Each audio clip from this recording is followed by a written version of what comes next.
चलो, तो हम बात कर रहे थे ये सादृश्य मूलक अलंकार, यानी कि जिसके मूल में किसी न किसी प्रकार की समानता होती है, यानी कि जैसे उपमा अलंकार है। अब उपमेय और उपमान में कोई समानता होती है, इसी आधार पर उसको, यानी कि उपमेय को जो है उपमान की उपमा दी जाती है। ठीक है, और अगर इन शब्दों में कंफ्यूजन क्रिएट हो रहा है कि क्या उपमेय कौन उपमान, तो हो जाएगा ही, जब अलंकार ठीक से शुरू होगा तो दोबारा आ जाएगा। ठीक है, तो सादृश्य मूलक अलंकार ये सारे होते हैं। जैसे चलो, जो भी आपके सिलेबस में हो सारे के सारे इसमें लिख लेते हैं कि कौन कौन से। उपमा हो गया, रूपक हो गया, रूपक हो गया, उत्प्रेक्षा हो गया, उत्प्रेक्षा हो गया, ठीक है, संदेह, भ्रांतिमान और समासोक्ति, अन्योक्ति, ये सारे के सारे। संदेह, भ्रांतिमान,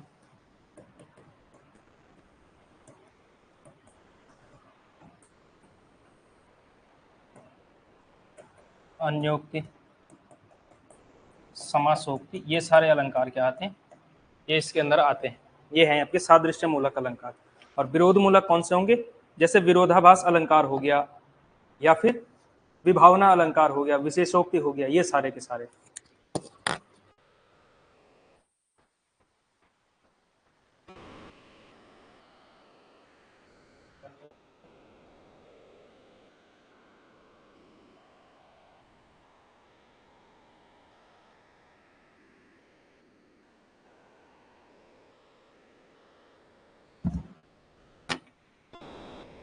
हाँ, तो ये वाले। और विरोध मूलक कौन कौन से होंगे अभी बताया आपको, जैसे विरोधाभास हो गया, विभावना हो गया, ये सारे के सारे।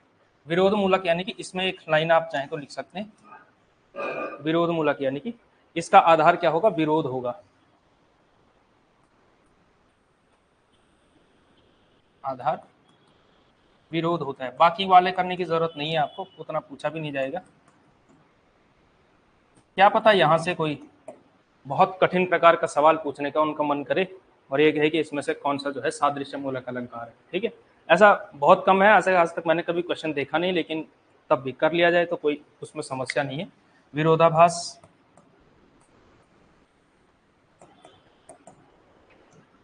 विभावना, विशेषोक्ति, ये सारे के सारे विशेषोक्ति, ये जो अलंकार आएंगे इसको आप विरोध मूलक अलंकार कह सकते हैं। ठीक है, चलिए, तो अगर ये हो चुका है तो इसके बाद हम पहला अलंकार करने वाले हैं, उपमा अलंकार।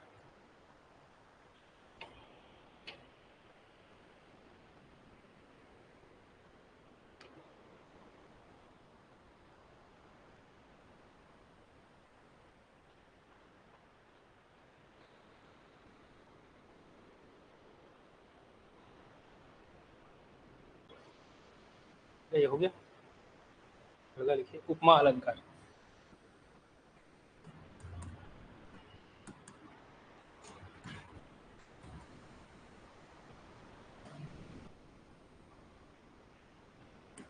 तो क्या होता है उपमा अलंकार? परिभाषित नहीं कर पाएंगे लेकिन पता है। हाँ, जब क्या होगा, अब ये क्योंकि सादृश्य मूलक अलंकार है, ठीक है, तो एक कॉन्सेप्ट आपकी समझ में आ चुका होगा कि दो चीजों के बीच समानता, और उस समानता के आधार पर जब एक चीज की तुलना दूसरी चीज से की जाए तो वो वहां पर होता है आपका उपमा। सारे अर्थालंकारों में सबसे मूल अलंकार आप कह सकते हैं। ठीक है, तो इसमें लिखिए परिभाषा के स्तर पर, जब किसी वर्णित वस्तु की उसके किसी,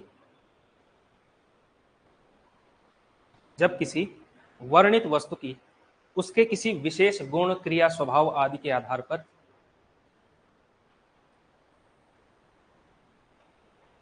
जब किसी वर्णित वस्तु की उसके किसी विशेष गुण, क्रिया, स्वभाव, विशेष गुण, क्रिया, स्वभाव आदि की समानता के आधार पर, जब किसी वर्णित वस्तु की उसके किसी विशेष गुण, क्रिया, स्वभाव आदि की समानता के आधार पर किसी अन्य वस्तु से, किसी अन्य वस्तु से समानता स्थापित की जाए। एक बार दोबारा, जब किसी वर्णित वस्तु की उसके किसी विशेष गुण, क्रिया, स्वभाव आदि की समानता के आधार पर किसी अन्य वस्तु से समानता स्थापित की जाए, किसी अन्य वस्तु से समानता स्थापित की जाए वहां उपमा अलंकार होता है। ठीक है, उपमा के 4 अंग होते हैं।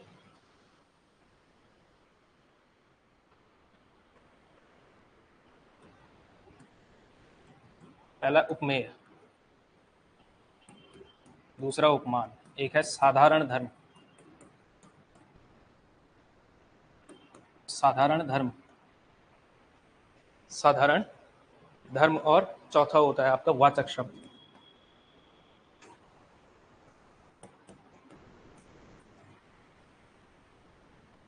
उपमेय, पहला लिखिए उपमेय, जो वर्णन का विषय होता है, जो वर्णन का विषय हो।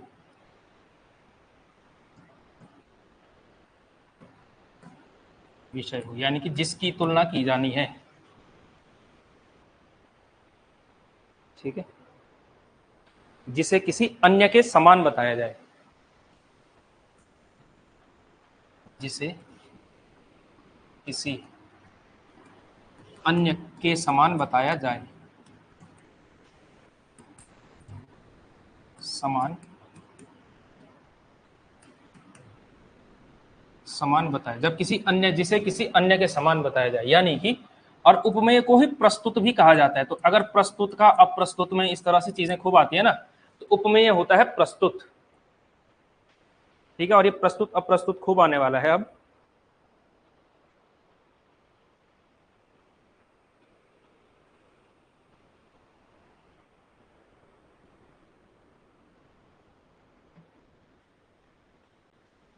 तो जो वर्णन का विषय होता है, जिसे किसी अन्य वस्तु के समान बताया जाए। ठीक है, और उपमान क्या होता है?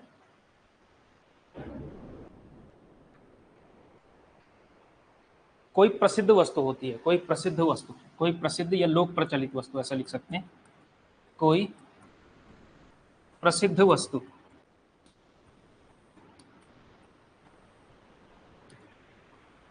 जिसे उपमेय के समान बताया जाए।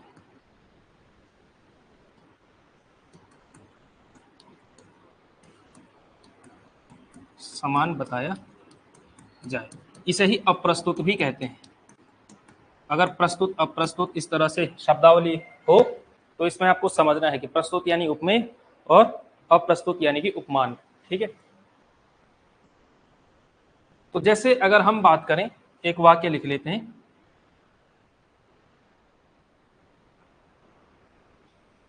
चलो यही,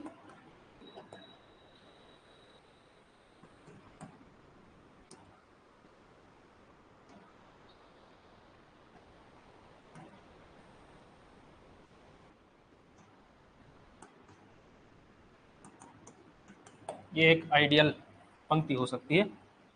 अब ये रघुवर ही है शायद, या कुछ और है? रघुवर कोमल कमल से, ऐसी कुछ है। अब चलो इसी से समझ सकते हैं। ठीक है, ये एक, ये समझिए क्या है, हरिपद है, हरिपद लिख लो, कोई दिक्कत थोड़ी है। अच्छा, यानी कि जो रघुवर है वो कोमल कमल से नहीं है, हरिपद ही है कोमल कमल से, दूसरे हो ही नहीं सकते हैं। ठीक है, चलो जो भी है, तो इतना कर लिया। तो उपमेय कौन सा है इसमें?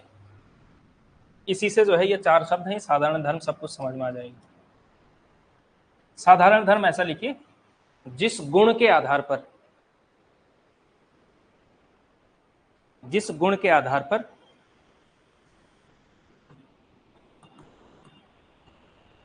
जिस गुण के आधार पर उपमेय व उपमान में समानता बताई जाती है, उपमान में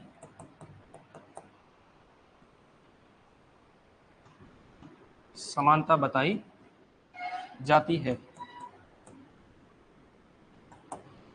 ठीक है, और वाचक शब्द होगा वो शब्द जो समानता को व्यक्त कर रहा हो। ठीक है, यानी कि जिसके द्वारा उपमेय और उपमान में व्यक्त की जा, ये क्या हो गया,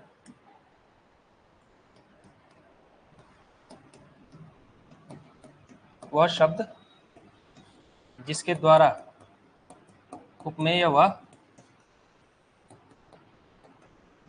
उपमान में समानता बताई जाए। ठीक है, तो ये है भाई वह शब्द जिसके द्वारा उपमेय व उपमान में समानता बताई जाए। तो एक पंक्ति आपके सामने रखी गई है हरिपद कोमल कमल से। ठीक है,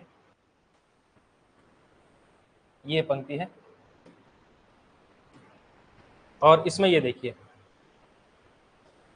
जो वर्णन का विषय हो, हम किस चीज का वर्णन करना चाहते हैं इस पंक्तियों में, हरिपद के यानी कि प्रभु के चरणों का जो है वर्णन हम करते हैं। अलंकार में एक बार शुरू से बताएं प्लीज, सब छूट गया। सब छूट गया मतलब कहां से छूट गया? ये कह रहे हैं कि अलंकार में सब छूट गया, तो शुरू करें फिर दोबारा शब्दालंकार से। लिखो फिर अनुप्रास अलंकार।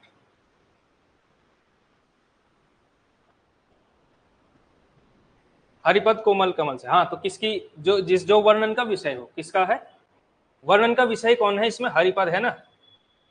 ठीक है, यानी कि जिसे किसी अन्य वस्तु के समान बताना है हमें। ठीक है, तो हरिपद का हमें वर्णन करना है कि किसकी तरह है, तो किसकी तरह है, कमल की तरह है। यानी कि हरिपद क्या हो गए यहाँ पे, उपमेय हो गए, यहाँ पे हो गया उपमेय, ये हो गए आपके उपमान।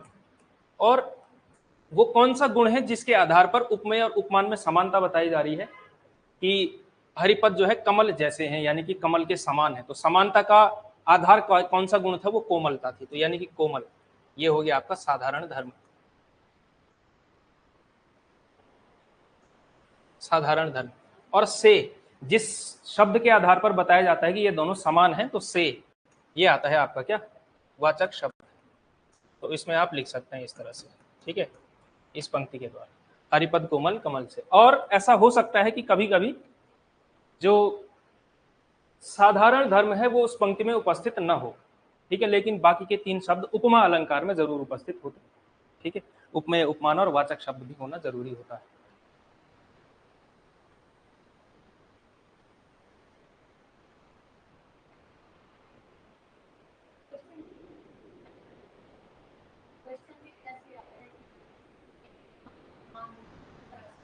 हाँ, वो लैंग्वेज आपको पकड़नी पड़ेगी, वो समझना पड़ेगा।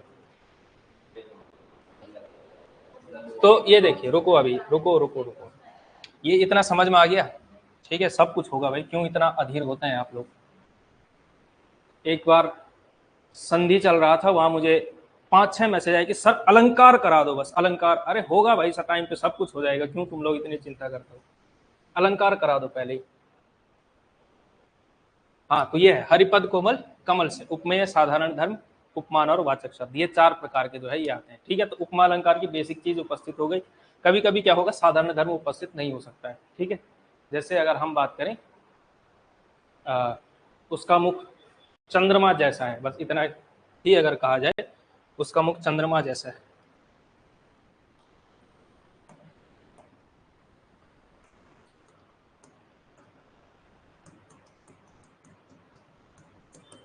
तो मुख हो गया यहाँ पे उपमेय।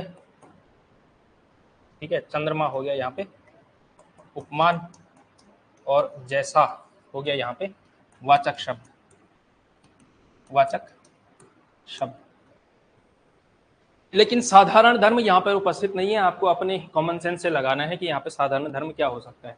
या साधारण धर्म ये होगा कि चंद्रमा भी केवल रात को चमकता है, तो उसका मुंह भी खाली रात को चमकता है, ये साधारण धर्म है ना। ये साधारण धर्म सुंदरता है, सुंदरता है। ठीक है ना, ये सुंदर है, चंद्रमा भी सुंदर है और मुख भी सुंदर है। हालांकि मुक्तिबोध ने क्या कहा, चांद का मुंह टेढ़ा है। ठीक है, तो ये है भाई इसमें। तो उपमा अलंकार में आपको पहचानने के लिए क्या हो, इसमें पहचान आप लिख सकते हैं, नीचे से लिखिए पहचान, पहचान लिखिए, पहचान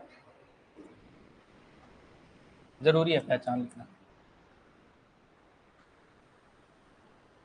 से, जैसे, समान, सरिस, सो आदि शब्द आते हैं, आदि वाचक शब्द उपस्थित होते हैं। तो वाचक शब्द उपस्थित है तो इसका मतलब क्या है, उपमा अलंकार है, सीधा सीधा।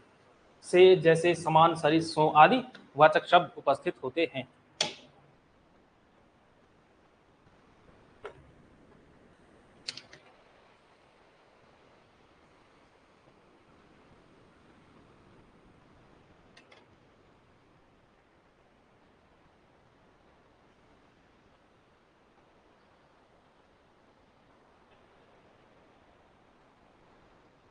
तो ये सारे वाचक शब्द, जब वाचक शब्द उपस्थित होगा तो उपमा अलंकार है, सीधा सीधे पहचानना आपने ऐसे है, ठीक है। तो उससे समानता बता रहा है सामान्यतः, तो ये सबसे मूल अर्थ अलंकार आपको नजर आता है, ठीक है। तो ये हो गया उपमा अलंकार। उपमा अलंकार के भेद बहुत सारे होते हैं, बहुत सारे के 3 प्रकार के होते हैं। उपमा अलंकार के भेद लिखिए।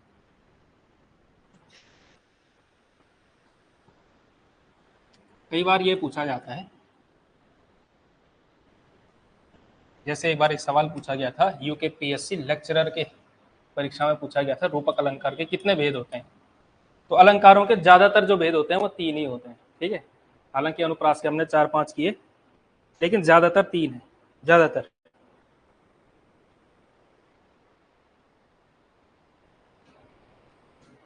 ठीक है, तो लिखिए आप पूर्ण उपमा।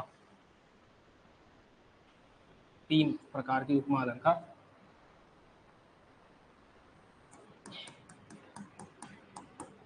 पूर्ण उपमा, पूर्ण उपमा कौन सी संधि भी है?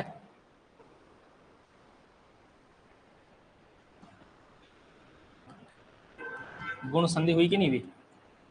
लुप्त उपमा और माल उपमा,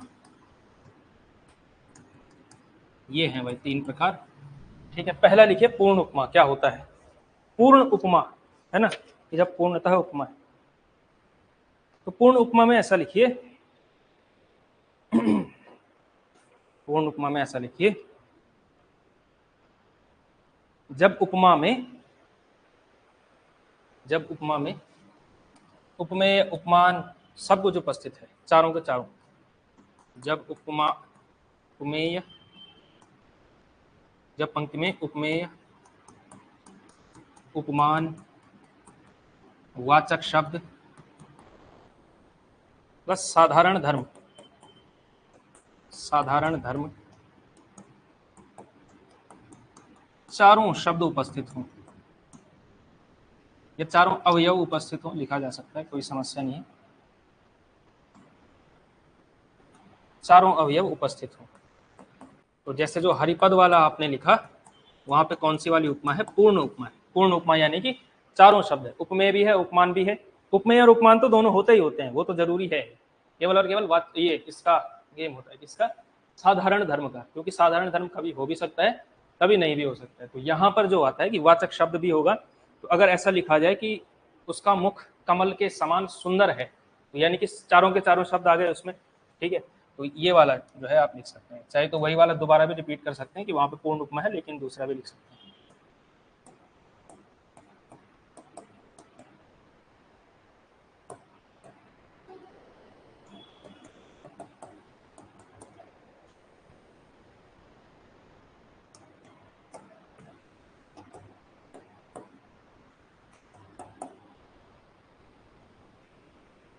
अच्छा, जो भैया कह रहे थे कि अलंकार फिर से आप समझाइए, पीछे छोड़ गया था। अगर वो पिछली क्लास की बात कर रहे हैं कि पिछली क्लास में छोड़ गया था, तो उसके लिए विकल्प आपके पास है, थोड़ा सा नेट लगेगा भाई, ठीक है। 200-250 MB लग सकती है आपकी, ठीक है। उतना कि जितने में आप यूट्यूब का कोई वीडियो देखते हैं उतना ही आप देख सकते हैं उसमें, और रिपीट पर देखा जा सकता है वीडियो। ऐप में तो ये सुविधा उपलब्ध है, सबके पास है ऑनलाइन एक्सेस, सबके पास है ना। कोई ऐसा है जिसके पास अभी नहीं है?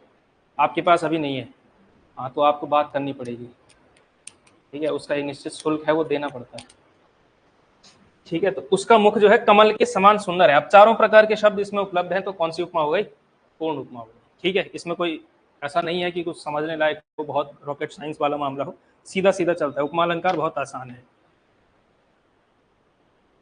अच्छा, आज का कह रहे हैं, अगर आज का कह रहे हैं तो पीछे कुछ ऐसी चर्चा हुई नहीं है कि जो आपको इसमें समझ में ना आए। चलो पहले ये पूरा कर लेंगे, उसके बाद लास्ट के 5 मिनट में पीछे का जो छूटा हुआ है वो भी करवा लेंगे, क्या समस्या है? यहाँ तो समझ में आ रहा है, ऐसा तो नहीं है कि पूर्ण रूप में तभी समझ में आएगा जब पहले जो शब्द लिखा गया था वो समझ में आएगा, तभी ये समझ में आएगा, ऐसा तो है नहीं, ठीक है। अगला लिखिए आप, लुप्त उपमा।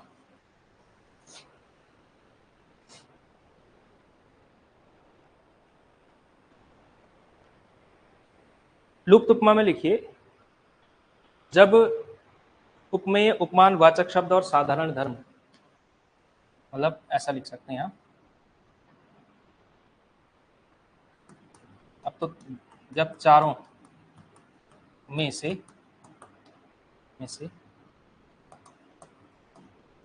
कोई एक एक हो, दो हो, तीन हो, ऐसा भी आ सकता है क्या? हाँ, कोई एक भी अनुपस्थित है तो, है ना, ज्यादातर एक ही अनुपस्थित हो, कोई एक, दो या तीन भी आ सकता है, लेकिन इसका उदाहरण बनता मुझे तो नहीं नजर आ रहा है। दो या तीन अनुपस्थित हो, एक इनमें से अगर कुछ भी अनुपस्थित हो गया तो क्या होगा, वहां पे लुप्त उपमा होगा। वहां पर क्या होता है, लुप्त उपमा होता है। जैसे लुप्त उपमा में क्या आएगा, अगर केवल ये लिखा जाए कि उसका मुख कमल जैसा है, यहाँ पे क्योंकि साधारण धर्म वाला शब्द हट चुका है, तो इसका मतलब क्या है, यहाँ पे क्या हो गया है,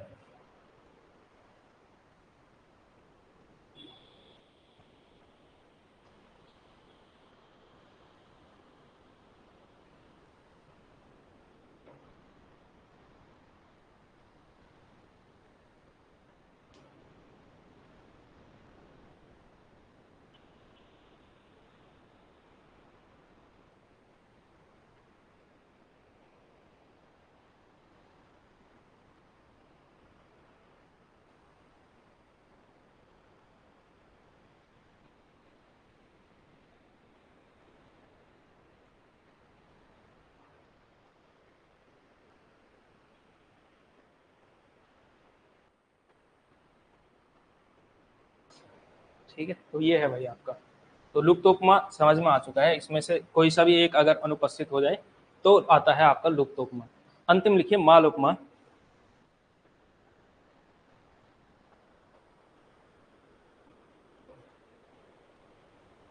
देखिए, जब उपमा में, जब उपमा में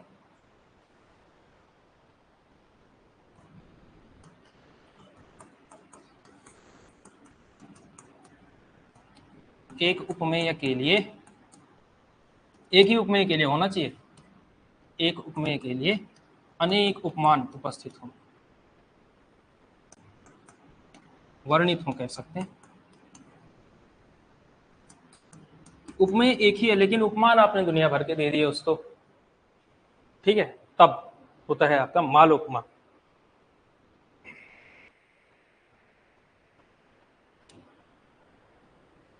जैसे इस उपमा का, उपमा अलंकार का एक शानदार उदाहरण हो सकता है आपके सिलेबस का, भूषण का एक कविता है कान्हजी कंस पर वाला। तो इतनी कितनी सारी उपमाएं इसमें मिली है ना, कंस पर, बाणव सुअंब पर, कान्हजी कंस पर,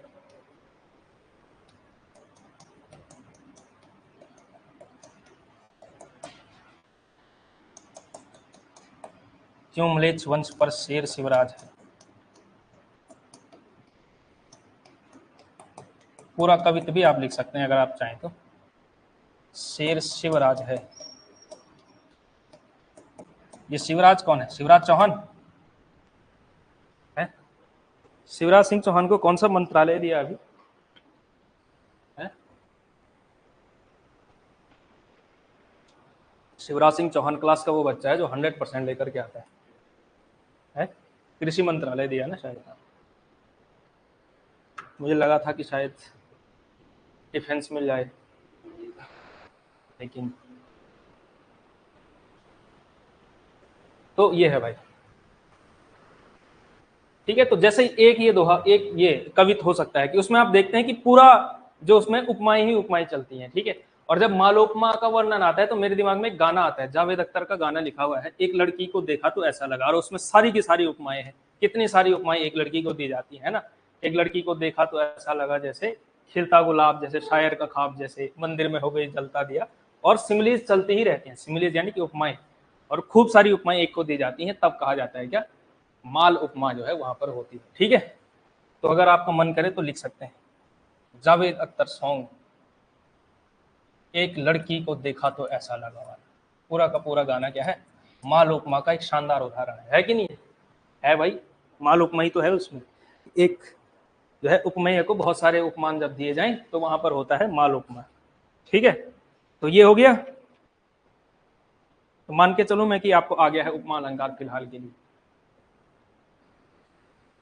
ठीक है। और इसमें आपको ध्यान ये रखना है कि वाचक शब्द ज्यादातर आता ही, से, जैसे, सो, ये सारा आना ही चाहिए, ठीक है। ताकि तभी वही अंततः जाकर के रूपक और उपमा के बीच का फर्क वही चीज बना, वाचक शब्द ही अंततः वो जो है अंतर बना देता है, ठीक है, वो सेंस दे देता है। अगला करें, हो गया, पक्की बात, ठीक है। अगला लिखिए, रूपक अलंकार।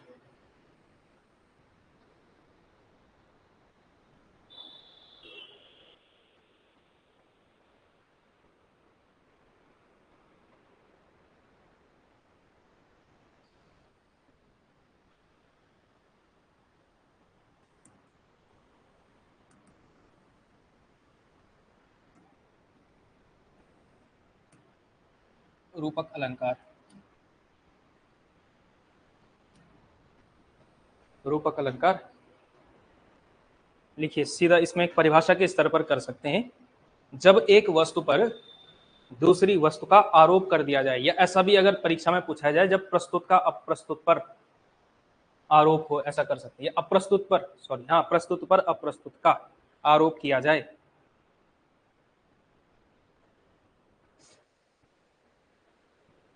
जब एक वस्तु पर दूसरी वस्तु का आरोप किया जाए, एक वस्तु पर दूसरी वस्तु का आरोप किया जाए, अर्थात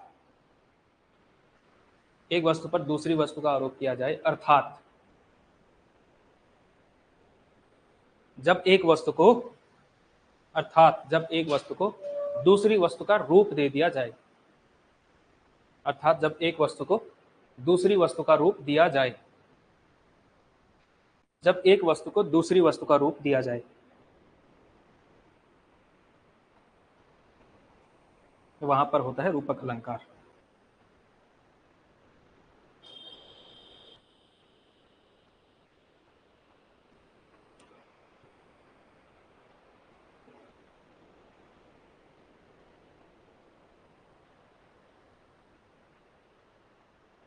ठीक है, जब एक वस्तु पर दूसरी वस्तु का आरोप किया जाए, प्रस्तुत पर अप्रस्तुत का आरोप, ऐसा अगर इस तरह से लैंग्वेज में पूछा जाए तो प्रस्तुत अप्रस्तुत समझ गए ना, प्रस्तुत यानी कि उपमेय, अप्रस्तुत यानी कि उपमान, ठीक है।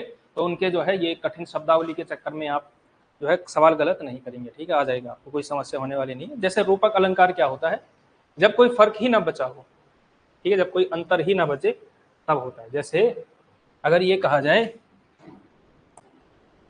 मुख चंद्रमा है, ठीक है। उपमा अलंकार क्या होता है, उपमा अलंकार एक छोटा स्तर है, छोटा स्तर यानी कि जब आप किसी से प्रेम करना शुरू करते हैं तो एक स्तर होता है कि उसके जैसा है, जैसे चांद के समान है, तब बात ठीक लगती है। लेकिन जब आप थोड़ा सा आगे बढ़ते हैं कि मुख चंद्रमा है, कि मुख क्या है, चंद्रमा है, इतना कह दिया, जैसा भी नहीं है, चंद्रमा ही है, बस सीधा उसका आरोपण ही कर दिया, उसको वही बता दिया कि तुम वो हो, तो सीधा सीधा जो है यहाँ पर होता है रूपक अलंकार, ठीक है। तो जैसा हटा करके, जैसा समानता है ऐसा भी नहीं कहना कि इसके समान है, कह देना कि यही है, इतना समान है कि यही है, बस समानता है ही नहीं, बस यही है। तो जो रूपक होता है, तो जो अलंकार आता है उसको कहा जाता है रूपक अलंकार। तो लिख सकते हैं मुख, ठीक है। अब इसमें आपको जो है कुछ पुरानी बातें याद करनी पड़ेंगी, पुरानी बातें, जैसे आपने एक समास में एक समास पढ़ा होगा, कर्मधारय समास, है ये नहीं है, तो जहां जहां कर्मधारय समास, रूपक अलंकार जहां जहां पर आता है, आप खासकर ये देखते हैं कि कर्मधारय समास काफी बार आता है। जैसे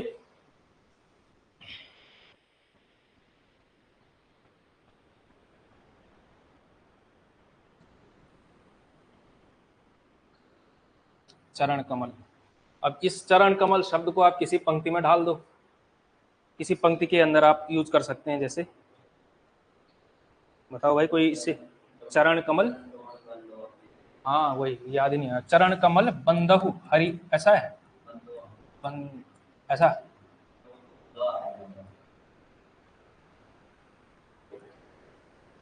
ऐसा, ऊ, ऐसा, अच्छा, ऐसा आना चाहिए, ब्रज भाषा है ना। तो जैसे यहाँ पे जैसे माना यह है कि चरण कमल की वंदना, इसकी हरिराई, तो चरण कमल जैसे यहां पर आ गया। अब चरण कमल क्या हो गया, कमल के समान चरण का भाव आता है, लेकिन यहाँ पे जब आप इसका समास विग्रह करते हैं, जब आप इसको ब्रेक करेंगे, कमल रूपी चरण आता है ना, कमल रूपी चरण, तो आप देखते हैं कि यहाँ पे जो है से जैसे कमल जैसे चरण जैसी बात कोई नहीं हो रही है, ठीक है। कमल सो चरण, कमल सरिस चरण जैसा कुछ नहीं है, सीधा चरण कमल है, ठीक है। या फिर अगर आप इस तरह से लिखा जाए, शब्द लिखा जाए चंद्रमुखी,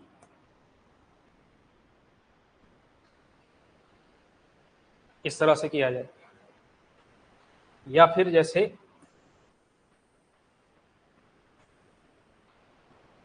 रामचंद्र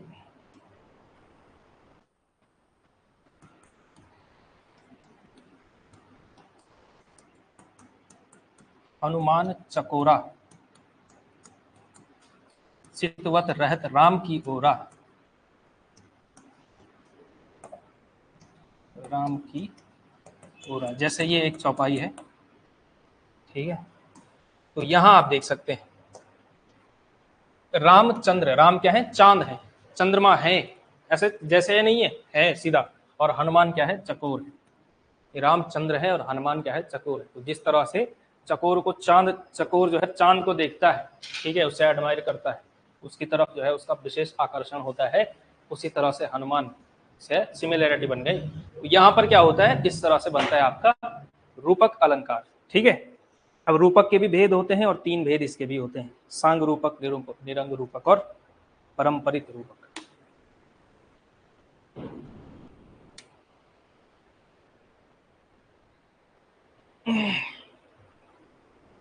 हो गया ये। तो ये 2-3 उदाहरण आप लिख सकते हैं।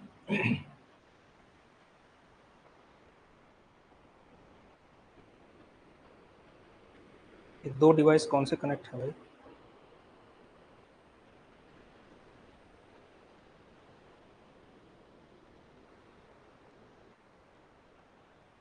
चलिए, तो ये हो गया फिलहाल रूपक का एक बेसिक सेंस आपकी समझ में आ चुका है, ठीक।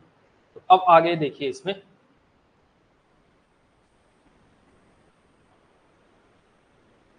तो कर्मधारय समास वाला आपने एक पॉइंट लिख दिया ना, उसमें नोट बना दिया कि कर्मधारय समास वाले शब्द जो है इसके अंदर आते हैं, ठीक। रूपक अलंकार के 3 भेद होते हैं, संकेत कर दो ना कर्मधारय समास का कुछ भी। एक होता है सांग रूपक,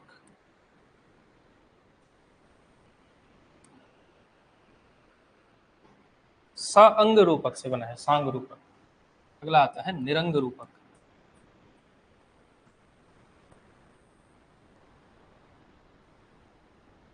तीसरा आता है आपका परंपरित रूपक। पहला लिखिए सांग रूपक, रूपक के भेद, रूपक अलंकार के भेद।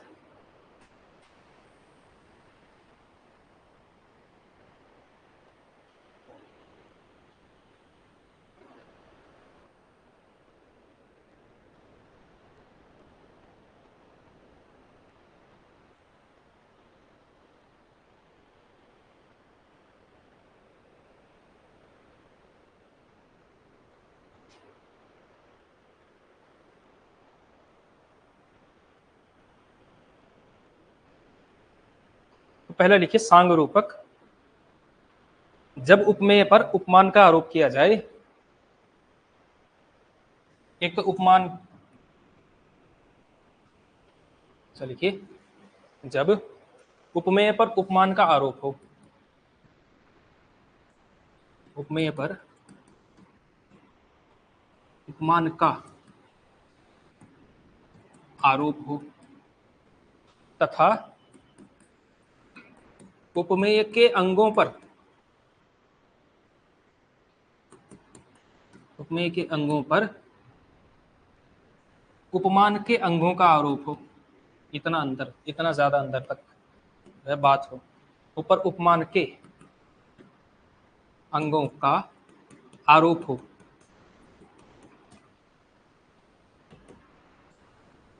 उपमेय पर उपमान का आरोप है और उपमेय के अंगों पर भी उपमान के अंगों का आरोप है, ठीक है। एक तो ऊपर ऊपर से कंपैरिजन बताया गया है, सीधा सीधा उसके समान बताया गया है, उसका रूप दे दिया, उसके अलावा उसके अंगों को भी उसका जो है रूप देना शुरू कर दिया, तब जो है वहां पर क्या होगा, आपका सांग रूपक होगा।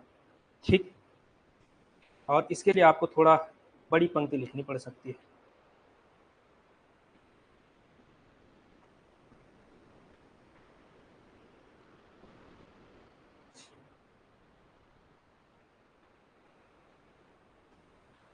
जैसे रश्मि रथी की एक पंक्ति, कुछ पंक्तियां आपको ध्यान है, किसी को है पता?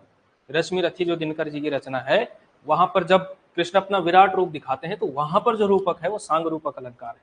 कैसे? उदयाचल मेरा दीप्त भाल, है ना, भूमंडल वक्ष स्थल विशाल, और इस तरह से पूरी तुलना वो करते हैं इस पूरी समष्टि के साथ, अपना बताते हैं कि मेरी छाती क्या है, भूमंडल वक्ष स्थल, मेरा वक्ष स्थल क्या है, ये सारा का सारा भूमंडल है। ठीक है, उदयांचल मेरा दीप्त भाल, मेरा भाल क्या है, उदयांचल है, जो चमकती चोटियां है वो मेरा भाल है। और इस तरह से पूरी सृष्टि, पूरे यूनिवर्स को जो है वो अपने अंगों से तुलना करते हैं, तो वहां पर जो होगा वो है आपका सांग रूपक अलंकार। ठीक है, तो एक संकेत आप कर सकते हैं चाहे तो। ठीक है, तो लिख सकते हैं आप,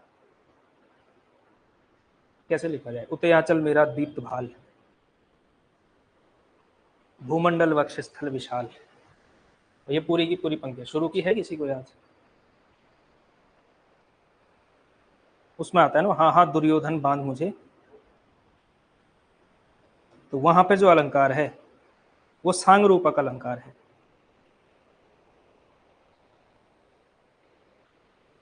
मतलब सारी पंक्तियों में नहीं है, और कुछ कुछ में भी है। जैसे मैं आपको, हाँ,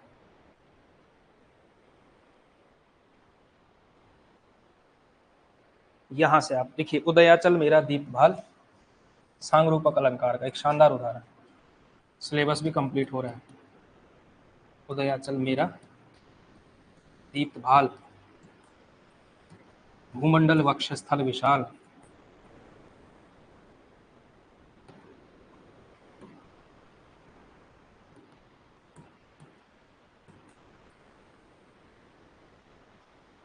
भूमंडल वक्ष स्थल विशाल, चर अचर जीव जग अक्षर, जग क्षर अक्षर, नश्वर मनुष्य सुर जाति अमर। तो ये जो है कोटि।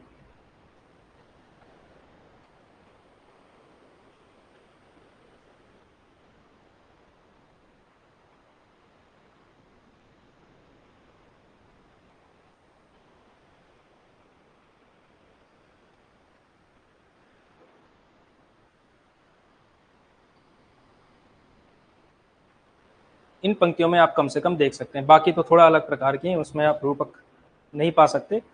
कि अब इन पंक्तियों में तो रूपक नहीं है ना, कि जैसे अगर बात किया जाए, जैसे अंबर में कुंतल, हाँ ये आ सकता है भाई, ये जरूर है। कि जैसे मेरे पैरों के नीचे पाताल है, मेरे ऊपर आसमान है, ये सारे की सारी पंक्तियां तो, लेकिन खास करके यहाँ पर आप इन दो पंक्तियों में देख सकते हैं, उदयाचल मेरा दीप्त भाल, भूमंडल वक्ष विशाल, ये जो है पंक्तियां, ये है आपकी सांग रूपक अलंकार के अंदर आ सकती हैं। इसके अलावा और भी आ सकती हैं, सिमिलैरिटी हो, और अंगों का भी आपने विभाजन किया हुआ। ठीक है, एक तो सांग रूपक अलंकार में एक तो ऊपर की तुलना यह है कि पूरा ब्रह्मांड मैं ही हूं, कि मेरे अंदर सब कुछ है। ठीक है, सब मुझसे ही निकलता है। एक तो ये है कि मैं ही वो हूं, कि पूरा यूनिवर्स मैं खुद हूं। ठीक है, समस्त ब्रह्मांड मैं हूं, लेकिन अब ब्रह्मांड के अंग भी मेरे अंग हैं, तो तब आएगा आपका सांग रूपक अलंकार। ठीक है, एक तो आपने क्या किया, ब्रह्मांड को जो है रूपक दिया है, किसको, कृष्ण को जो है रूपक दे दिया ब्रह्मांड का, और दूसरा ब्रह्मांड के जितने अंग हैं उतने ही कृष्ण के अंगों के साथ कंपैरिजन करते करते चले गए, आप उनका रूप देते चले गए, तो वहां पर होगा आपका सांग रूपक अलंकार। ठीक है, एक दो उदाहरण आप चाहें तो और लिख सकते हैं।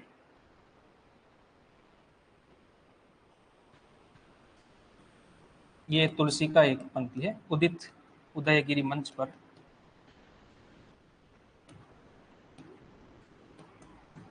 उदित उदयगिरी मंच पर, रघुवर बाल पतंग,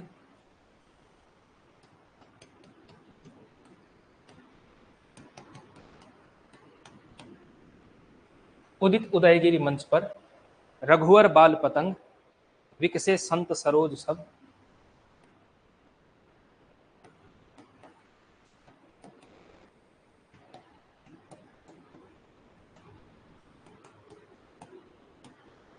विकसे संत सरोज सब, हर से लोचन भृंग।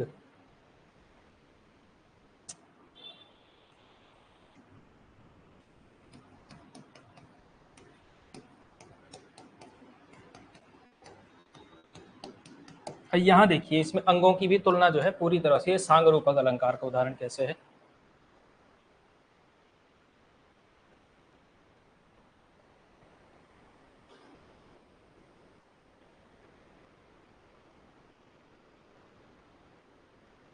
जैसे यहाँ पर जो मंच को किसका रूप दिया गया है, उदयगिरी का, उदयाचल जो पर्वत है उसका। ठीक है, तो यहाँ पर आप एक टेबल सी बना सकते हैं। एक तरफ लिखिए उपमेय, एक तरफ लिखिए उपमान, ठीक। और यहां से सारा का सारा उपमेय, जैसे मंच जो है, तो मंच को किसका दिया गया है, उदयगिरी का, या उदयगिरी पर्वत भी लिख सकते हैं, जो पर्वत विशेष है। ठीक। इसी तरह से जैसे रघुवर, रघुवर को किसका दिया गया है, बाल पतंग यानी कि सूर्य। रघुवर को किसकी उपमा दी गई है, बाल पतंग यानी कि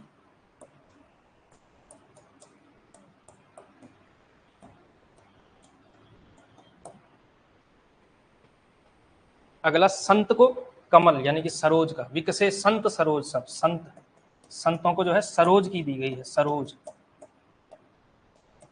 सरोज यानी कि कमल की दी गई है। और हर से लोचन भृंग, तो लोचन जो है भृंग कहते हैं भ्रमर को, तो लोचन को दी गई है, यानी कि लोचन यानी कि नेत्र, आंखें, और लोचन को दी गई है भृंग की यानी कि भ्रमर, भ्रमर की। अब यहां देखिए क्या शानदार यहाँ पे सांग रूपक है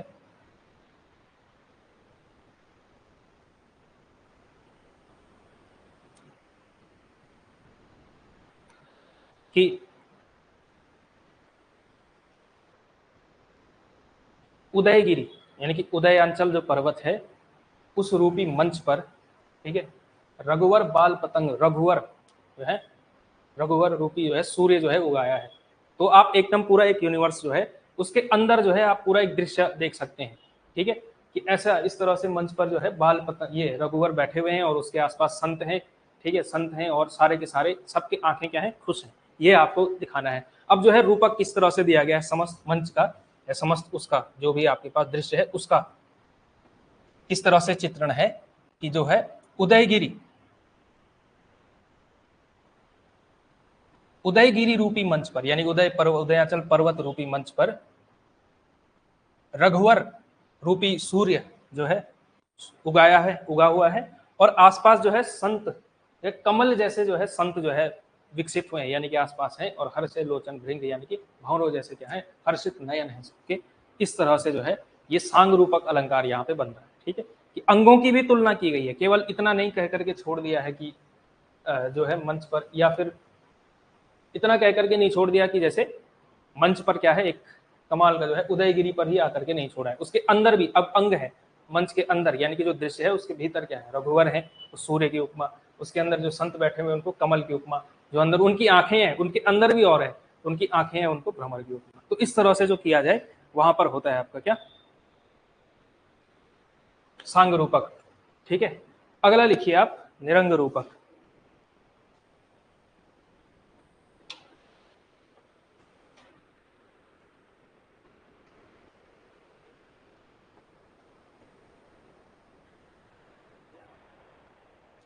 अब यहाँ पे मतलब निरंग रूपक आप समझ रहे होंगे कि अंगों की तुलना नहीं करनी है, केवल बाहर बाहर से जो है तुलना कर देनी है, आरोप कर देना है सीधा। इसमें लिख सकते हैं अर्थात जब केवल उपमान का आरोप उपमेय पर किया जाए, जब केवल उपमान का आरोप उपमेय पर किया जाए,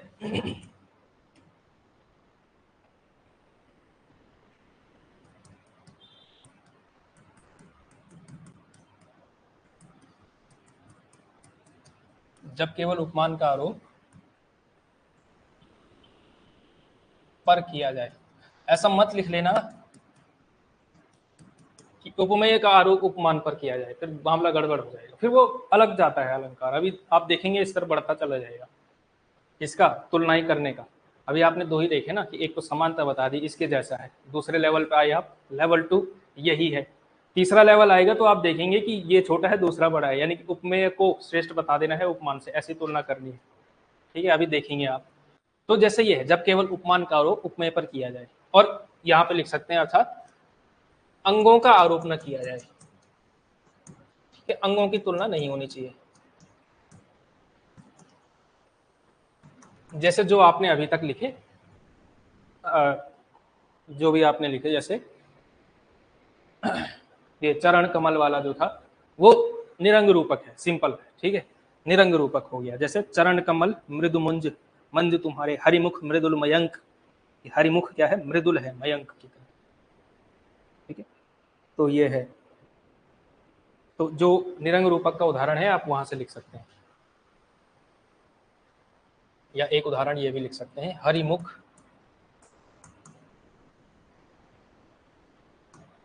मृदुल मयंक। मयंक किसको कहते हैं? हाँ, मयंक कहते हैं चांद को, चंद्र को, ठीक है। तो ये हो गया आपका निरंग रूपक। तो आ गया ना समझ में, फिलहाल ये तो आसान है। तीसरा आता है पारंपरित या परंपरित। इत प्रत्यय जब लगता है तो आ नहीं होता है, परंपरित ही होगा मेरे विचार से। परंपरित रूपक, तीसरा लिखिए परंपरित रूपक।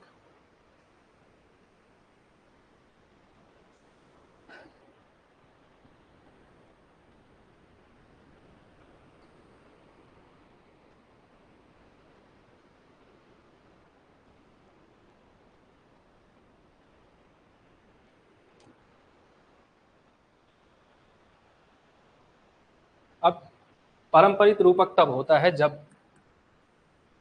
दो रूपक एक साथ आ रहे हों और एक का संबंध दूसरे से हो रहा हो, कुछ ना कुछ। पारंपरित रूपक,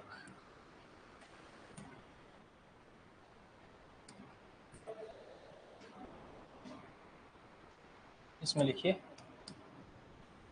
ऐसा लिखिए, इसमें इसमें दो रूपक होते हैं, इसमें दो रूपक होते हैं तथा, इसमें दो रूपक होते हैं तथा एक रूपक का आधार या कारण, तथा एक रूपक का आधार या कारण, तथा एक रूपक का आधार या कारण दूसरा रूपक होता है। एक रूपक का आधार या कारण दूसरा रूपक होता है।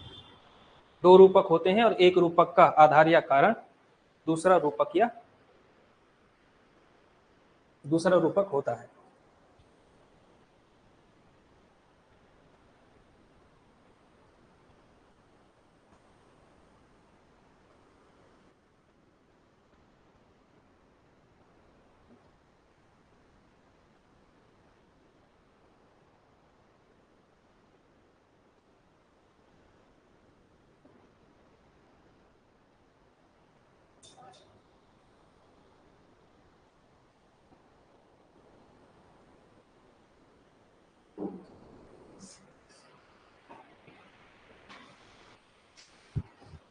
तो आपने क्या लिखा, इसमें होंगे दो रूपक, ठीक है, और एक रूपक का आधार या एक रूपक का कारण होगा दूसरे रूपक पर आधारित, ठीक है, कि एक रूपक चल रहा है दूसरे रूपक की वजह से। तो जैसे आगे हम ये लिखें,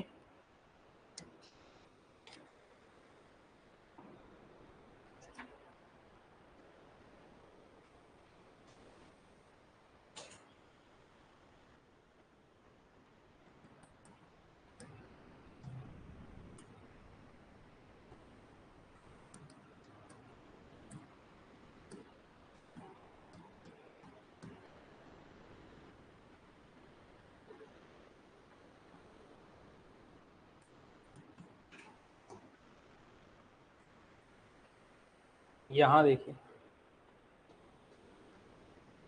आशा मेरे हृदय मरु की मंजू मंदाकिनी है।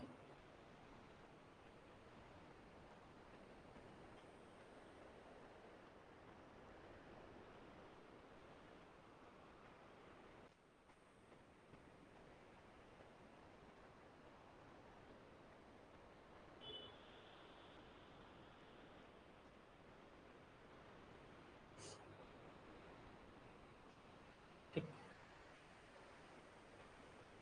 अब ये कहना ये चाहता है, ठीक है, कवि यहाँ पे कहना चाह रहा है, ये आशा मतलब ये स्त्री का नाम ही हो सकता है। जैसे माना कोई कहना चाह रहा है आशा मेरे हृदय जो है हृदय मरु की मंजू मंदाकिनी है, ठीक है। तो हृदय रूपी मरु की, मरु यानी कि मरुस्थल, ठीक है। मंजू यानी सुंदर होता है, सुंदर या सुखद आप कह सकते हैं। वैसे हिमपात भी मंजू का मतलब होता है, और मंदाकिनी तो आप लोग जानते हैं, नदी को है मंदाकिनी आप कह सकते हैं, ठीक है। तो यहाँ आप चाहें तो पूरा इसको एक्सप्लेन लिख सकते हैं, लिख करके लिखेंगे तो अच्छा रहेगा। लिखेंगे यहाँ दो परंपराबद्ध रूपक हैं, यहाँ दो परंपराबद्ध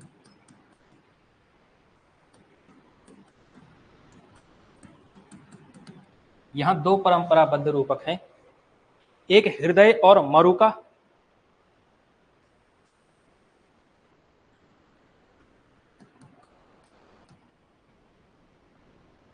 मरु का, तथा दूसरा है आशा और मंदाकिनी का।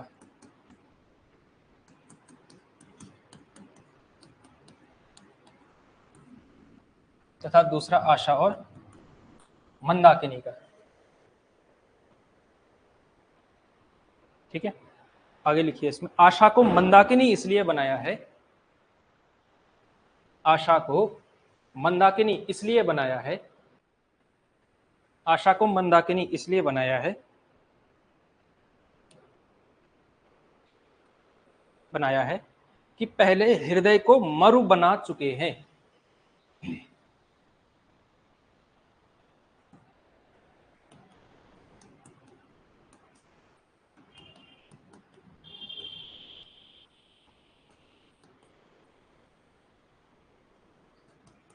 आशा को मंदाकिनी इसलिए बनाया गया है क्योंकि पहले हृदय को मरु बना चुके हैं।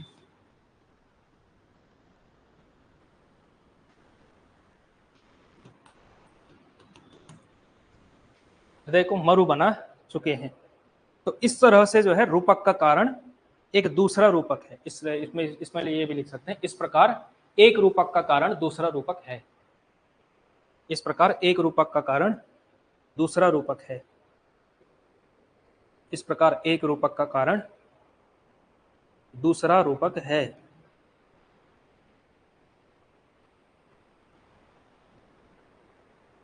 इस प्रकार एक रूपक का कारण दूसरा रूपक है, ठीक है।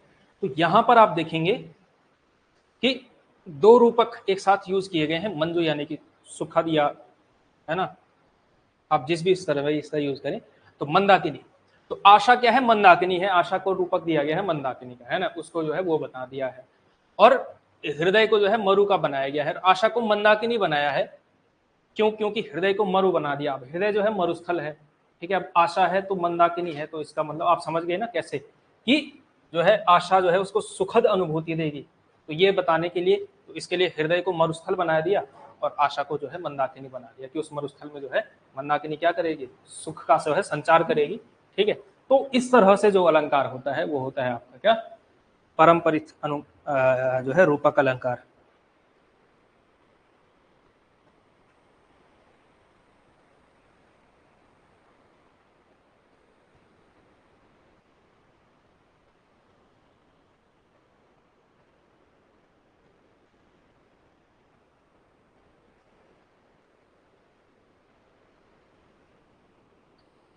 जैसे एक उदाहरण आप और लिख सकते हैं,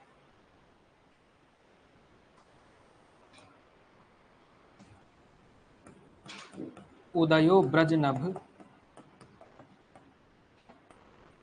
उदयो ब्रजनभ आई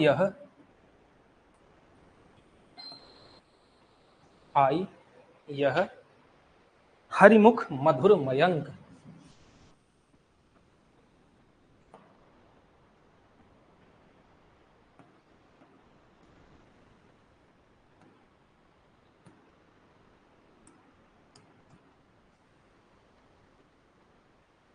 तो दो रूपक यहां पर आप देखते हैं कि ब्रज को क्या बताया, नभ बताया, कि ब्रज रूपी आकाश में।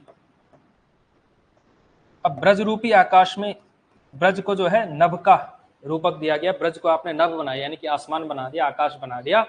तो आपको क्या करना है, हरिमुख मधुर मयंक, कि हरि का जो मुख है उसकी मयंक से कर दिया यानी कि चंद्रमा, ठीक है। कि इसका मतलब, इसके मतलब समझ रहे हैं आप, कि जो है ब्रज रूपी आकाश में उदित हुए हैं कौन, हरिमुख रूपी मयंक यानी कि चंद्रमा। ठीक, तो हरिमुख को जो है मयंक की उपमा क्यों दी गई, ये रूपक क्यों दिया गया, क्योंकि यहाँ पर जो है आपने आकाश यानी कि नभ का रूपक बनाया, ब्रज को जो है उसका जो है आपने वो दिया है, ठीक है, रूपक दिया है। तो इस तरह से होता है आपका क्या, परंपरित रूपक। दो रूपक एक साथ आते हैं तो जो है वहां पर ये होता है परंपरित रूपक।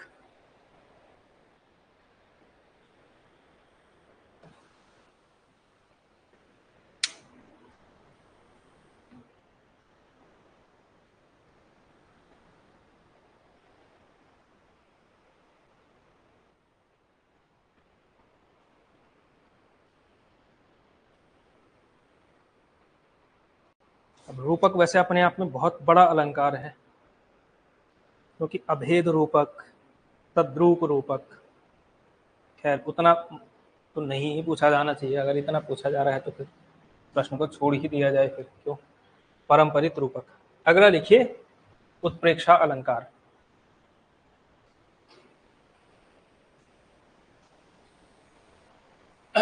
उत्प्रेक्षा अलंकार,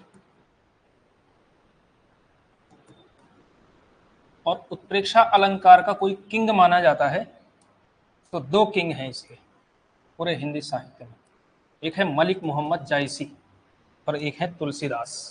ठीक है, और रामचंद्र शुक्ल जी को उत्प्रेक्षा अलंकार बहुत अच्छा लगता था, उनको बाकी वैसे अलंकारों से काफी अच्छी खासी चिढ़ थी, खास करके शब्द अलंकार उनको पसंद नहीं आते थे, और सबसे ज्यादा नफरत उनको जिस अलंकार से थी वो था अनुप्रास अलंकार, जो कि आप सबका प्रिय अलंकार है, जल्दी से पहचान में आ जाता है। रामचंद्र शुक्ल जी को उससे अच्छी खासी दिक्कत थी। ये मतलब शब्दों का चमत्कार, वो खिलंदड़पन लगता है ना, खिलवाड़ ज्यादा लगता है। वो एक उसकी पंक्ति है ठाकुर की कि डेल सो बनाए आए मेलत सभा के बीच, लोगन कविता की वो खेल करी जाना है, कि कविता को क्या कर दिया है, खेल बना दिया है, टूल बॉक्स वाली जो कविता है। तो अनुप्रास के साथ समस्या यही है कि आप जो है भयंकर भीति ऐसा कुछ बना करके कर सकते हैं, लेकिन उसका कोई मर्म नहीं निकलता है, उसमें कुछ ऐसा नहीं लगेगा कि आपको रस की प्राप्ति हो, केवल और केवल शब्द के स्तर पर वो चमत्कार पैदा कर रहा होता है, लेकिन कविता का जो असली रस है वो शब्दालंकारों से सामान्यतः प्राप्त नहीं होता है। लेकिन अर्थालंकारों के साथ ये समस्या नहीं है, उसमें से भी उत्प्रेक्षा अलंकार खास करके शुक्ल जी के अनुसार एक शानदार अलंकार है, और वो जो है इसका खूब प्रयोग करना जानते हैं। उन्होंने जब नागमती वियोग वर्णन की उन्होंने तारीफ इसीलिए करी, उन्होंने कहा कि यहाँ भी वो क्या करते हैं, अतिरिक्त जाते हैं, मलिक मोहम्मद जायसी के बारे में वो कहते हैं कि नागमती वियोग वर्णन में वो थोड़ा सा अतिशयोक्तिपूर्ण वर्णन जरूर करते हैं, लेकिन उत्प्रेक्षा अलंकार के प्रयोग की वजह से वो जो है हास्यास्पद नहीं लगता, और वो सही बात भी लगती है। जब चलो मैं पढ़ के लाऊंगा ना कल, मैं जरा भूल रहा हूँ उसको एग्जैक्टली नहीं डिफाइन कर पाऊंगा, लेकिन कल मैं आपको बताऊंगा कि उन्होंने किस तरह से बताया, और आपको भी लगेगा कि उत्प्रेक्षा अलंकार जो है क्यों वास्तव में जो है बाकी अलंकारों से थोड़ा सा श्रेष्ठ माना जाता है। अभी वो कल करके लाऊंगा मैं, तो बता दूंगा आपको कि उत्प्रेक्षा अलंकार की महत्ता क्या है। ठीक है, याद रहेगी अब तो, वरना किस्मत है। ठीक है, उत्प्रेक्षा अलंकार लिखिए।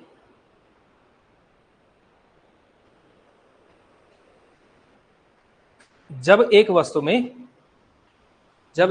में दूसरी वस्तु की संभावना व्यक्त की जाए, अब यहाँ पे संभावना शब्द आता है, जब एक वस्तु में दूसरी वस्तु की संभावना व्यक्त की जाए, ये संभावना की जाए, जब एक वस्तु में दूसरी वस्तु की संभावना की जाए, अर्थात एक वस्तु को दूसरी वस्तु मान लिया जाए। अब ये रूपक से आपको सिमिलरिटी नजर आएगी, लेकिन पहचान जो है आपको समझ में आ जाएगा। जब एक वस्तु में दूसरी वस्तु की संभावना की जाए, अर्थात एक वस्तु को दूसरी वस्तु माना जाए, एक वस्तु को दूसरी वस्तु माना जाए। ठीक है, और इसमें लिखिए आप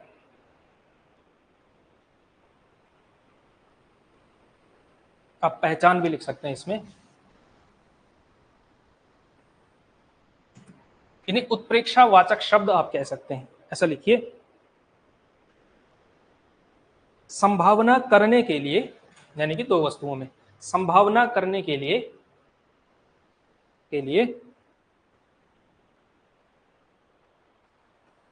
उत्प्रेक्षा वाचक शब्दों का प्रयोग किया जाता है। संभावना करने के लिए उत्प्रेक्षा वाचक शब्दों का प्रयोग किया जाता है। और ये उत्प्रेक्षा वाचक शब्द कैसे हैं, मानो, जानो, यूं, लेकिन यूं इस तरह से प्रयोग हुआ ज्यों की ही सेंस में, यूं या ज्यों, ठीक है, यूं ज्यों, या जानहु, क्योंकि ब्रजभाषा अवधि भी आपके यहाँ खूब आती है, मानहु, ठीक।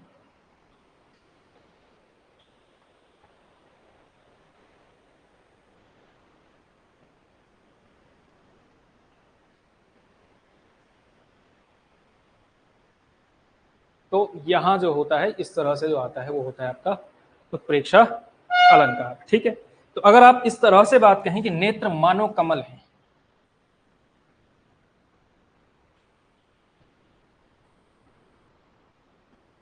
नेत्र मानो कमल है, तो उत्प्रेक्षावाचक शब्द ये सारे आते हैं, मानो, जानो, ज्यों, यूं, जानो, मानो, ठीक है, इस तरह से। तो जब इस तरह से संभावना कैसे व्यक्त है, मानो कमल है, ऐसा लगता है, मानो इस तरह की वाली सेंस जब आए तो वो होता है आपका क्या, उत्प्रेक्षा अलंकार, ठीक है। अभी हम इसमें भी करेंगे, उपमा, रूपक और उत्प्रेक्षा में 3 वाक्य लिखेंगे, तीनों में आप बता पाएंगे किसमें कौन सा वाला अलंकार है, कौन सी वाली उत्प्रेक्षा है, ठीक। और इसके उत्प्रेक्षा के भी 3 भेद होते हैं फिर, तो आ रहे हैं ना प्रत्येक के 3 भेद, उपमा के 3, रूपक के 3, उत्प्रेक्षा के 3, अनुप्रास के 5, 4 या 5 भूल गए, नहीं पढ़ते हैं आप लोग। एक बार जो अभिलेख बन गया तो सीधा जब खुदाई होगी, ये सभ्यता नष्ट होगी, उसके बाद ही सीधा जब मंगल ग्रह के प्राणी आएंगे यहाँ, ठीक है, तब जो है पता चलेगा कि ऐसा भी कुछ होता था, ठीक है, कि नेत्र मानो कमल है वाले जब आप सेंस में कहें, इस संदर्भ में कहें, तब जो है उत्प्रेक्षा अलंकार आता है, ठीक है। उत्प्रेक्षा अलंकार का एक बहुत अच्छा प्रयोग मैंने रामायण सीरियल देखा है, आप लोगों ने देखा है, ठीक है। रामायण सीरियल के कुछ गीत सुने हैं आप लोगों ने, जो बीच में गाना आता है। रामायण सीरियल कौन सा वाला, अरुण गोविल वाला, जो मेरठ से जीते हैं इस बार, पुराना वाला जो दूरदर्शन पे आता था, कोविड में खूब दिखाया सरकार ने, 2-2 3-3 बार दिखाया, सुबह भी शाम को भी, ठीक है, कि ये देखो। तो उसमें जो है मैंने एक अच्छा बहुत शानदार उत्प्रेक्षा का प्रयोग देखा, गीत रविंद्र जैन ने उसके गीत लिखे, वो मतलब नेत्रहीन थे और बहुत शानदार, उनका जो है गाते भी अच्छा थे, गाते भी थे और म्यूजिक कंपोजर भी थे और लिखते भी थे। तो इस तरह से जो 3 कला संपन्न होता है उसको कहते हैं कलावंत, कलावंत उसको कहते हैं जो तीनों काम करता है। जैसे नरेंद्र सिंह ने ही कलावंत है, गाते भी हैं, म्यूजिक कंपोज भी करते हैं, उसकी धुन भी बनाते हैं और लिखते भी खुद ही है, तो उसको कलावंत कहा जाता है। तो रविंद्र जैन ने एक अच्छा प्रयोग किया उसमें, वो सीन ऐसा है कि जब धनुष भंग होता है उसके बाद जो है सीता का आगमन हो रहा है, कहाँ, वो लेकर के फूलों की माला लेकर के, और वहां पे एक पंक्ति आती है, रघुवर कोमल कमल नयन को पहला पहनाओ जग जयमाला, ठीक। वहां पे उसकी जो है अंतरे में एक पंक्ति आती है, दो चारु चरण चलते चलते श्री रघुवर तक ऐसे पहुंचे, जो छुई मुई के पल्लव हो सिमटे सिमटे सकुचे सकुचे। आया समझ में, नहीं आया, समझाते हैं, ठीक है।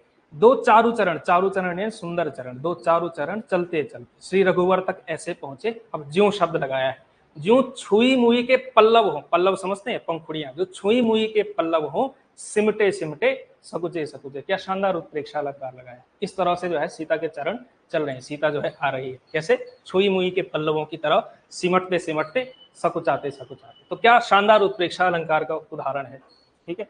तो ये जो है हो सकता है, और बहुत अच्छा उत्प्रेक्षा अलंकार तो मुझे लगता है बहुत शानदार अलंकार है, वन ऑफ द ग्रेटेस्ट, ठीक। तो ऐसी ये 2-4 पंक्तियां आप लिख सकते हैं इसमें।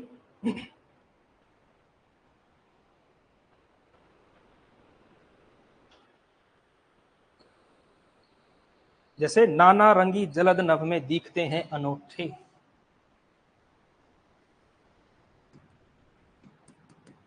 नाना रंगी जलद नभ में दिखते हैं अनूठे, नाना रंगी जलद नभ में दिखते हैं अनूठे, योद्धा मानो,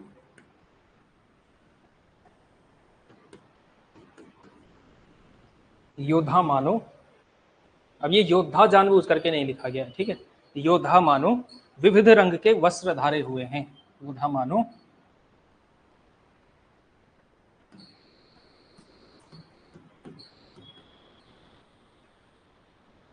वस्त्र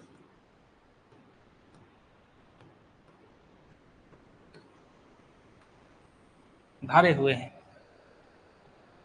नाना रंगी जलद नभ में दिखते हैं अनूठे, योद्धा मानो विविध रंग के वस्त्र धारे हुए।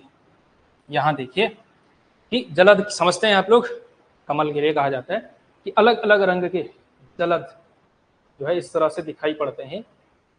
योद्धा मानो, मानो जो है योद्धा क्या कर रहे हैं, अलग अलग रंग के वस्त्र धारे हुए हैं, तो इस तरह से जो है दिखाई पड़ते हैं। ठीक है, नहीं जलद नहीं यार, कमल को नहीं कहा जाता है नभ, जलद यानी कि बादल। ठीक है, जलद नभ में दिखते हैं अनूठे। ठीक है, नहीं तो मैं नभ में कंफ्यूज हो गया। जलद उसी को कहा जाता है ना, जलज कहा जाता है उसको, कमल को जलद कहा जाता है किसको, बादल को। ठीक है, ऐसे कंफ्यूजन होता है। तो बादल जो है नभ में ऐसे दिखते हैं जैसे अलग अलग रंग के कपड़े धारे किए हुए हो। कौन हो, मानो, मानो शब्द आया है तो यहाँ से जो है आप उत्प्रेक्षा कर सकते हैं। ठीक है, तो ये हो गया आपका उत्प्रेक्षा अलंकार। उत्प्रेक्षा अलंकार के 3 भेद।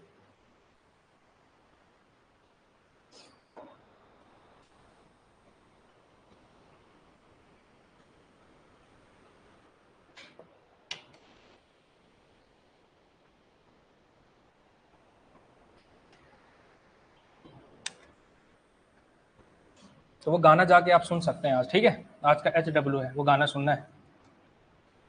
अब फिर आपने पहचानना है कि उत्प्रेक्षा है भी नहीं है, झूठ बोल रहा हूँ मैं। ठीक है, ऐसा भी तो हो सकता है कि आप ना माने कि नहीं यहाँ पे उत्प्रेक्षा नहीं है, यहाँ पे तो कुछ और ही है, अपनहुति अलंकार है यहाँ पे, ऐसा कुछ कह सकते हैं आप।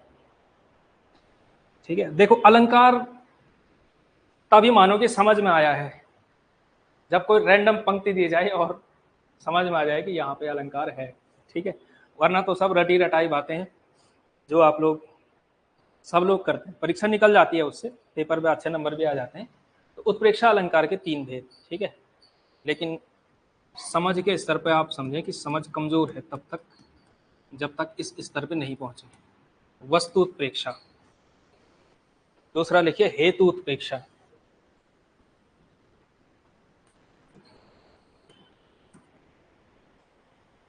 वस्तु उत्प्रेक्षा, हेतु उत्प्रेक्षा और फलोत्प्रेक्षा।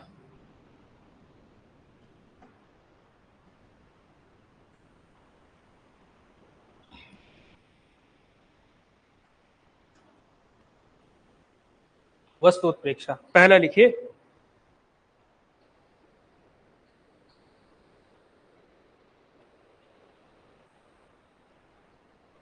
वस्तु उत्प्रेक्षा में एक वस्तु में दूसरी वस्तु की संभावना की जाती है। ठीक है, वस्तु का यहाँ पे ये वस्तु के स्तर पर होता है, वस्तु की दूसरी वस्तु में संभावना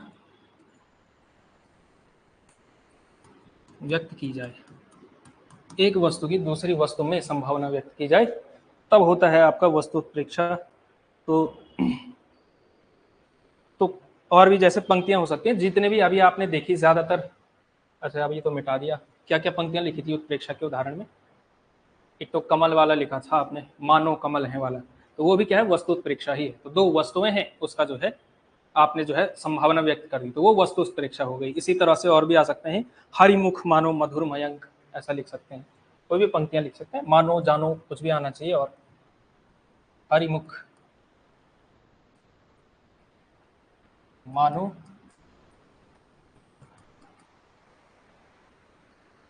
मधुर मयंक। ठीक, तो ये जो है इस तरह से आता है। हाँ नहीं नहीं, मानो अलग है ना, मानो उसमें थोड़ी लिखा है, रूपक में थोड़ी लिखा होगा मानो वाला, सेम है, बस थोड़ा सा अंतर करना है। ठीक है, अगर आप कहें कि हरिमुख मधुर मयंक जैसा है, उपमा अलंकार हो गया। हरिमुख मधुर मयंक है, रूपक हो गया। और हरिमुख मानो मधुर मयंक आ गया तो उत्प्रेक्षा आ गया। यही अंतर है, बाकी कोई बहुत बड़े अंतर इसमें नहीं है।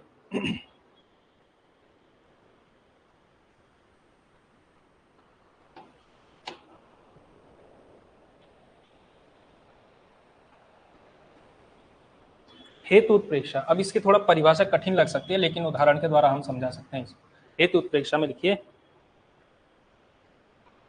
जब अहेतु में हेतु की संभावना की जाए, ये क्या होता है अहेतु। जब अहेतु में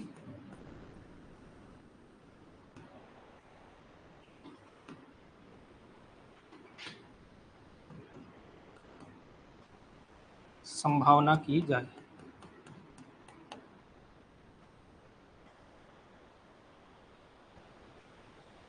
यानी कि जो हेतु नहीं है उसे हेतु मान लिया जाता है, यानी कि होने का कारण मान लिया जाता है।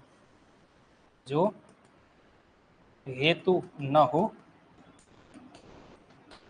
उसे हेतु का कारण मान लिया जाता है।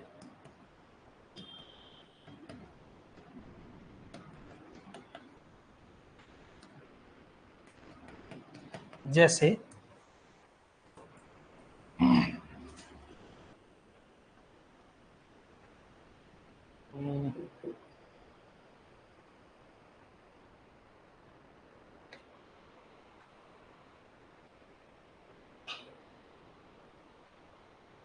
पद्मावत में ऐसा है, एक पंक्ति आ रही है लेकिन वो याद नहीं आ रही मुझे, उसमें यानी कि अहेतु में हेतु की संभावना कैसे की है, पंक्ति में दूसरे लिखा सकता हूं, लेकिन पद्मावत वाला उदाहरण इस तरह से आता है कि जो है पद्मावती के आंसुओं से ये पूरी धरती जो है भीग गई है। ऐसा है, धरती पद्मावत के आंसुओं से भीगी है, पद्मावती के आंसुओं से भीगी है? नहीं भीगी है, लेकिन क्या है, अहेतु को ही हेतु मान लिया गया है। ठीक है, अहेतु है कौन? पद्मावती के आंसू। कि पद्मावती के आंसू से मानो, ऐसा करके एक पंक्ति हम लिख सकते हैं, पद्मावती के आंसुओं से मानो धरती भीग गई है। अब धरती भीगी है, पद्मावती के आंसुओं से भीगी है, मॉनसून सीजन आ चुका है, मॉनसून सीजन आ चुका है। ठीक है, जो वर्णन उसमें आता है, गंगा दशहरा के दिन जो है रतन सेन छोड़ता है कौन उससे अपने उसको चित्तौड़गढ़ को, ये गंगा दशहरा 1-2 दिन पहले ही था, अभी तक मानसून नहीं आया, उस टाइम आ जाता था। तो क्लाइमेट चेंज भी समझ में आता है यहाँ से। ठीक है, तो लगा आषाढ़ गगन घन बाजा, आषाढ़ का महीना लग चुका है लेकिन अभी तक आया नहीं है यहाँ अगर देखा जाए तो, लेकिन उस टाइम तक आ जाता था। तो वहां आप देखते हैं कि अहेतु है कौन? क्या? पद्मावती के आंसू। उत्प्रेक्षा होना जरूरी है, ये उत्प्रेक्षा वाचक शब्द जरूर आने चाहिए, लेकिन क्या हुआ, उसको मान लिया गया है कि उसकी वजह से ऐसा हुआ है। तो आप ये पंक्ति लिख सकते हैं, गद्य में लिखिए, पंक्ति एग्जैक्टली ध्यान नहीं आ रही है तो भी समझने के लिए तो है ही। पद्मावती, सॉरी पद्मावती कह रहा हूं मैं, किसकी? नागमती के आंसुओं से। पद्मावती क्यों रोएगी? नागमती के आंसुओं से, आंसुओं से मानो धरती भीग गई है। मानो शब्द लगाना जरूरी है ताकि उत्प्रेक्षा का जो है एलिमेंट रहे इसमें। अब अहेतु है क्यों? ये है नहीं इसकी वजह से, लेकिन ऐसा अगर आप जैसे ये कहें कि भाई कहा गया, एक पंक्ति और लिखी जा सकती है, अरुण भये कोमल चरण भूवि चली गए तो मानो।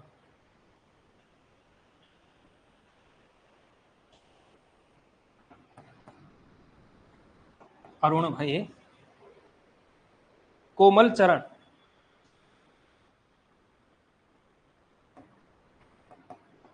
भू चली बे तो मानो। यानी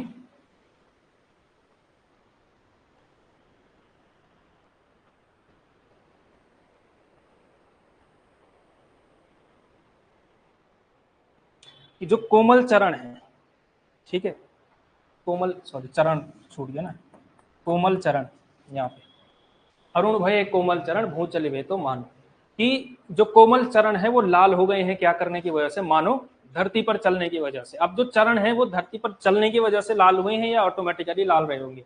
पहले से लाल थे, लेकिन अहेतु को हेतु माना गया है। ठीक है, इस तरह से जो उत्प्रेक्षा आती है उसको कहा जाता है हेतु उत्प्रेक्षा। अभी आपका थोड़ा सा टाइम ओवर हो रहा है, ठीक है, और कल जो फलोत्प्रेक्षा हम कल करेंगे। लेकिन फिलहाल इसमें जो आपका शुरू वाले जो कुछ भैया लोग कह रहे थे कि उनका छूटा हुआ है, समझ में नहीं आया, अर्थालंकार की परिभाषा हम कह रहे थे कि जब अर्थ के स्तर पर चमत्कार पैदा होता है तो उसे कहा जाता है क्या?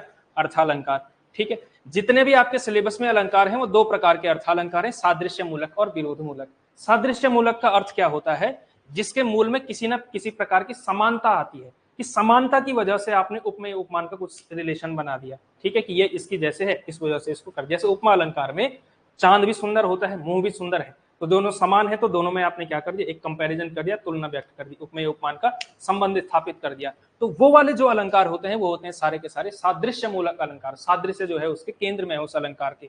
तो उपमा हो गया, रूपक हो गया, उत्प्रेक्षा हो गया, संदेह, भ्रांतिमान, अन्योक्ति, समासोक्ति, ये सारे जो अलंकार होंगे ये सबके सादृश्य मूलक अलंकार होंगे। और जो विरोध मूलक अलंकार होता है जिसमें दो चीजों में विरोध है और विरोध की वजह से आपने उसको लगाया है बीच में और वहां पे जो है अर्थ के स्तर पर चमत्कार है, तो वो होते हैं विरोध मूलक अलंकार। और इसके आधार हो, जैसे विरोधाभास अलंकार आएगा, अभी विरोध का आभास होता है लेकिन विरोध हो नहीं रहा है। विभावना इस तरह का अलंकार है, ठीक है। विशेषोक्त इस तरह का अलंकार है। तो इस तरह के जो अलंकार होते हैं ये होते हैं विरोध मूलक अलंकार। ये वाले आपको करने की जरूरत नहीं है, ये अलंकारों का न्याय ये आपने सुने नहीं होंगे, श्रृंखला मूलक, तर्क न्याय, काव्य न्याय, लोक न्याय, गूढ़ार्थ प्रतीति, ये सारे अलंकार ऐसे हैं जो आपके पाठ्यक्रम में नहीं है, आपको करने की भी जरूरत नहीं। वैसे ये सारी की सारी चर्चा पूछे भी मुश्किल ही जाएगी, अगर कहीं से गलती से पूछ लिया जाए कि किस तरह का उत्प्रेक्षा किस प्रकार का अर्थालंकार है, तो सादृश्य मूलक अर्थालंकार आप इतना कर पाए उसके लिए ये चीज बताई गई है, ठीक है। बाकी तो सारे आ ही गए, उपमा से हमने बात की ही थी, उपमा से लेकर के उत्प्रेक्षा का 2 भेद हम कर चुके हैं, एक रह गया, उसके बाद हम आगे बढ़ेंगे, ठीक है। चलो फिर।